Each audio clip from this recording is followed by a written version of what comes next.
जी हाँ दोस्तों, हमारे साथ जुड़ चुके हैं पाकिस्तान से अरशद लोन भाई। और आप सब उन्हें जानते हैं। अरशद भाई वेलकम। जी बहुत शुक्रिया मुस्तकीम भाई, आप कैसे हैं?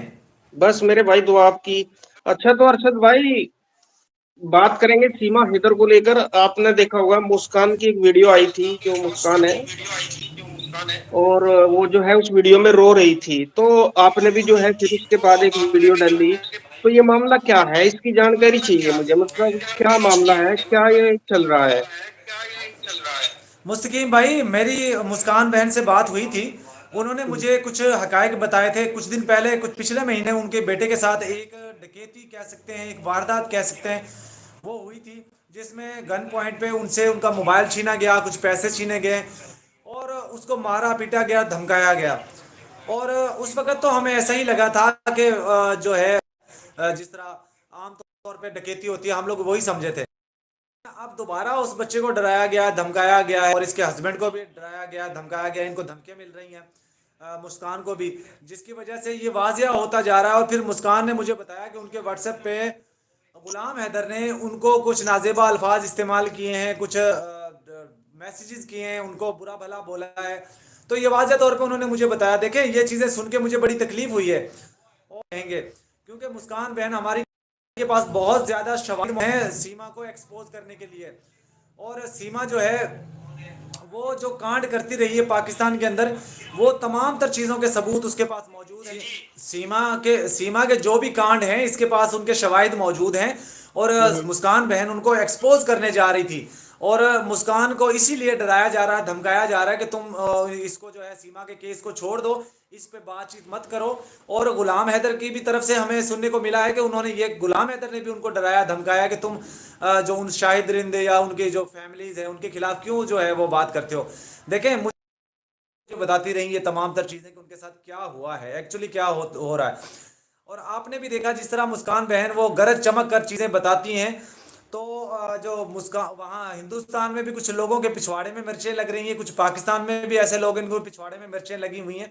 वो उनको नहीं चाहते कि ये किसी भी तरह जो है उनको एक्सपोज करे। और आपने शायद देखा होगा मेरी वीडियो के अंदर कि मुस्कान के चैनल के ऊपर जो का अकाउंट सीमा सैचन 10 के नाम से, वहां पे एक इमोजी नीचे लगा हुआ है और उस पे वो इमोजी एक तंजिया इमोजी लगाया, भेजा हुआ है, मैसेज किया उस सीमा ने। तो उससे भी यही चीज़ जाहिर होती है कि सीमा इस चीज को इस चीज़ का पता है कि उसको धमकी लगाई जा रही है, वहां पे डराया जा रहा है, धमकाया जा रहा है। तो मैं इस चीज़ की मजम्मत करता हूँ जो हमारी बहन मुस्कान के साथ किया गया है, उनको डराया गया, धमकाया गया है। मैं इस चीज़ की पुरजोर अल्फाज में मजम्मत करता हूँ। और हम उसके साथ पहले भी खड़े थे सीमा, और आज भी खड़े हैं, और आगे भी अपनी बहन मुस्कान के साथ खड़े रहेंगे और हम उनका साथ देते रहेंगे।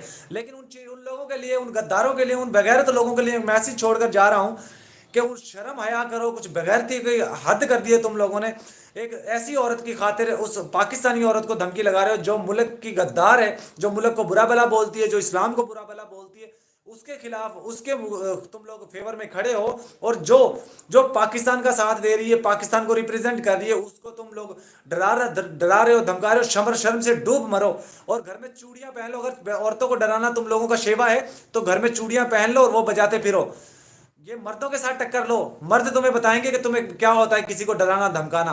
और मुस्तकीम भाई, मैं कुछ जिस नंबर से उनको मैसेज आए हैं, उनको धमकी दी गई है, उन नंबर की डिटेल भी हम कलेक्ट करवा रहे हैं। बहुत जल्द वो भी हम एक्सपोज करने जा रहे हैं। बहुत जल्द हम उन लोगों को एक्सपोज करेंगे जिन्होंने इनको डराया है, धमकाया है और किसी भी तरह इनको जो खामोश करवाने की कोशिश की जा रही है हमारी बहन मुस्कान को। तो हम पहले भी उनके साथ खड़े थे, आज भी खड़े हैं और आगे भी खड़े रहेंगे जी। अच्छा अरशद भाई, इसमें मतलब गुलाम हैदर का क्या मैटर है? देखो, सीमा है, चलो सीमा के खिलाफ मुस्कान बोल रही है, आवाज उठा रही है। तो उधर तो फर्ज बनेगा, वो धमकी भी दे सकती है, वो कुछ भी कर सकती है, चलो मैं मानता हूँ। मतलब ये गुलाम हैदर का नहीं समझ में आया, मतलब गुलाम हैदर का क्या रोल है? देखें, मुझे जो चीज़ का पता चला है ना, मेरी अभी गुलाम हैदर से बात नहीं हुई। मैं उनको करूंगा रब्ता उनसे। क्या उन्होंने, क्या उनको वो कोई वॉइस मैसेज किए हैं, क्या उनको क्यों? कॉल किए सुनो। मुस्कान को, और वो जिस तरह मुस्कान कह रही है उस तरह कोई धमकियां लगाई हैं? अगर लगाई हैं तो वो गुलाम हैदर देखें, मैं एक चीज़ आपको बताता चलूँ। गुलाम हैदर बहुत अच्छा इंसान है, इसमें कोई शक नहीं है। इंतहाई शरीफ आदमी है, इसमें भी कोई शक नहीं है। लेकिन जिस तरह उसने, मुस्कान ने मुझे बताया है कि मुझे उसने वॉइस मैसेजेस किए हैं या मुझे कॉल भी की है, और तो मुझे वो चीज़ें बुरी लगी हैं, इसलिए मैंने अपनी वीडियो में भी जिक्र किया कि गुलाम हैदर को ऐसा नहीं करना चाहिए था। अगर गुलाम हैदर ने ऐसा किया है तो इंतहाई गलत काम किया है। और गुलाम हैदर का जब उससे रिश्ता ही कोई नहीं रह गया सीमा से, तो फिर गुलाम हैदर उसकी फेवर क्यों लेता है? जाहिर बात है, शुरू में आपने भी देखा,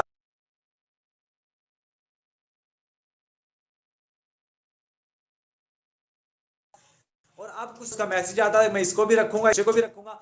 तो मुझे समझ नहीं पा रहा कि गुलाम हैदर फैसला क्या करना चाह रहा है, इसको रखना है या नहीं रखना, पहले तो ये फैसला कर ले।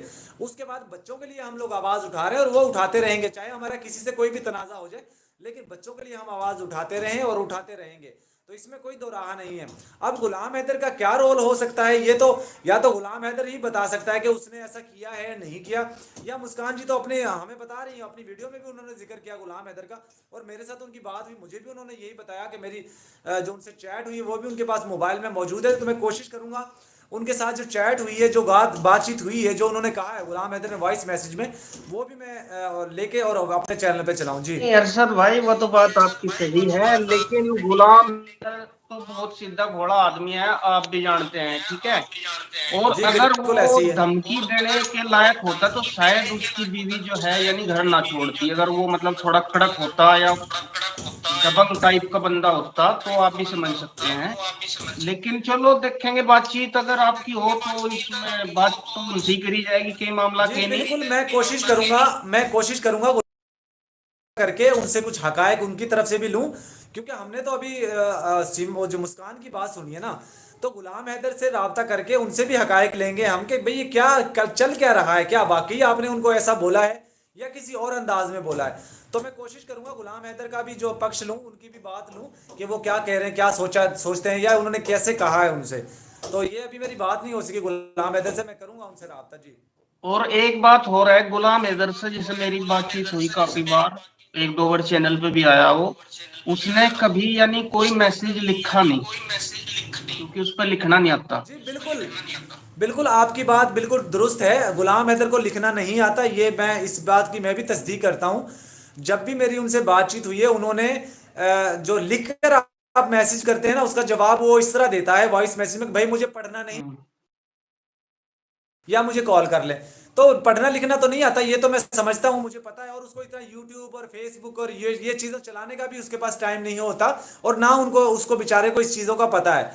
तो वो ज़्यादा भी करे तो टिकटॉक पे एक वीडियो डाल देता है, उस बगैर थंबनेल के, बगैर टाइटल के, बगैर नाम के, उसको बेचारे को पता ही नहीं है इस चीज़ का किसी। बिल्कुल इंतहाई शरीफ आदमी है और सीधा आदमी है, ये तो मैं भी कंफर्म करता हूँ जी। बिल्कुल बिल्कुल, चलो जिसने भी मुस्कान से धमकी दी, जो भी लोग हैं उन्हें जो है उन पर जांच कराई जाए और जी इसकी आवाज बिल्कुल, ये तो उठाए। जाहिर है गलत तो गलत सामने ही आ है। जाएगा, जब हम गुलाम हैदर से बात करेंगे ये सामने आ जाएगा किसने उनको धमकाया है। देखो ये आप सब जो है मिलकर अगर आवाज उठाएंगे तो तभी बच्चे मिलेंगे। अगर ऐसे काम होगा तो खुद आप ही सोचे, तो ये तो सीमा के पक्ष में जाएगा ना मामला, अगर आप ऐसे ही जो है एक दूसरे पर मतलब ये करते रहेंगे। मुस्तकीम भाई, मैं आपको बच्चे मिलने के हवाले से एक बात करता चलूं। देखें, जहां तक मैं समझ पा रहा हूं ना, जितना ये काम डिले हो रहा है उतना बच्चों के लिए और सीमा के लिए उनके पक्ष में ये काम ज्यादा जा रहा है, उनकी फेवर में ज्यादा जा रहा है। अगर इस काम को फौरन डिपोर्ट, इस तरह तो वो डिपोर्ट भी नहीं होगी, और टाइम उनको मिलता जा रहा है। जिस तरह उन्होंने एक एप्लीकेशन दी है वहां एमएलए को, एक एमएलए है बड़ा यूपी का, उनको एक एप्लीकेशन लिख के दिया, उसमें उन्होंने मौकफ अपनाया कि मेरी जान को खतरा है। 3 बंदों का नाम लिया, 3 बंदों को पाकिस्तान की तरफ से, मुझे मेरी जान को खतरा है तो मुझे यहाँ पे रहने की परमिशन दी जाए। तो इस तरह तो वो मुझे नहीं लगता कि बच्चे भी आएंगे, सीमा भी आ पाएगी, क्योंकि बच्चे तो ढाल है ना उसके। अगर बच्चे उसके पास हैं तो वो सही सलामत है, घर के अंदर मौजूद है। अगर बच्चे नहीं होंगे तो वो जेल, 100% जेल जाएगी, चाहे वो 1 साल जेल में रहे, चाहे 1 महीना रहे, चाहे 15 साल जेल में रहे। तो बच्चे तो उसकी ढाल है, इसलिए बच्चों को जो वो नहीं भेजना चाह रही। आपको याद होगा कुछ अर्से पहले इसने बोला था मुझे बच्चों के परवानी अगर ले जाना चाहें तो बच्चे ले जा सकते हैं। तो देखते हैं क्या बनता है जी। आवाज बहुत कम है अरशद भाई। चलो मैं एक लास्ट क्वेश्चन करता हूँ आपसे, नेट भी सही नहीं है आपका, आवाज बहुत ही ज्यादा कम है रही, मुझे बार बार जो है ऐसे सुनना पड़ रहा है आपकी आवाज थोड़ा आगे लेके। तो जी मैं जी ये बोलिए। कहना चाहूंगा, जैसे इस्लामाबाद जाना था हैदर के जो वकील साहब है रोशन अली अजीम साहब, उन्हें तो उसके हवाले से कोई अपडेट है, मतलब वो गए या नहीं गए, क्या मामला? देखें अभी मैं आपको इस पे कोई कमेंट नहीं कर सकता अपने पास से, क्योंकि मेरी बात नहीं हो सकी। नहीं। तो मैं आपको ये नहीं कहूंगा कि वो चले गए इस्लामाबाद। मैं ये भी नहीं कहता कि वो नहीं गए, क्योंकि मेरे पास अभी इसकी कोई जानकारी नहीं है। अभी तक तो नहीं है, शाम तक कोई आ जाए जानकारी तो मैं आपको जरूर आगाह करूंगा, लेकिन अभी तक मुझे नहीं पता वो इस्लामाबाद गए हैं या नहीं गए। लेकिन मैं ये समझता हूँ, अपनी तरफ से बात कर रहा हूँ, कि मुझे नहीं लगता कि वो गए होंगे अभी। मुझे नहीं लगता वो गए होंगे, लेकिन मेरे पास इसकी कोई खबर नहीं है। मैं जाती अपना नजरिया बता रहा हूँ, साची अपनी सोच बता रहा हूँ, कि मैं ऐसा समझता हूँ कि वो अभी नहीं गए हैं। जी। अच्छा, गए नहीं। और वो एक जी, मैं उनकी अंदाजन, वीडियो। देखें अंदाजन कह रहा हूँ, अपनी तरफ से अंदाजा कर रहा हूँ, आपको कंफर्म नहीं बता रहा। नहीं नहीं, वो तो बात सही है आपकी। मैं तो एक अपडेट ले रहा ना आपसे, मैं ये नहीं कह रहा कि भाई वो गए या नहीं गया, मतलब आपके जहन में जानकारी में है या गए या नहीं गए, मैं सिर्फ इतनी बात कर रहा ना। अच्छा, उनका एक देखिए बयान मैं आया था। आपको एक चीज बताऊंगा लास्ट में, मैंने उनके रोशन अली अजीम साहब से मेरी लास्ट टाइम बात हुई थी। उनसे मैंने बोला था कि मैं आपका एक इंटरव्यू लेना चाहता हूं और मैं आपसे सख्त सवालात पूछूंगा। तो उन्होंने मुझसे माजरत कर ली थी, उन्होंने मुझसे कहा था कि आप मुझसे सख्त सवालात ना पूछिएगा, आप मुझसे अगर नरम सवालात पूछते हैं तो मैं आपको इंटरव्यू देता हूं। उसके बाद उन्होंने मुझसे रब्ता ही नहीं किया, ना मेरा फोन उठाया।